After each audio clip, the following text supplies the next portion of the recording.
Du coup, c'est une boiterie, entre guillemets, un abcès du pied ou un clou de rue. C'est quelque chose d'assez fréquent en randonnée puisque le cheval il marche sur des sols divers et variés qui ne sont pas le sable du manège.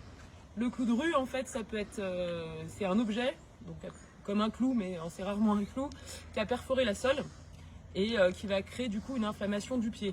Donc ça, il a pu simplement marcher sur un bout de verre ou un caillou pointu, quelque chose comme ça.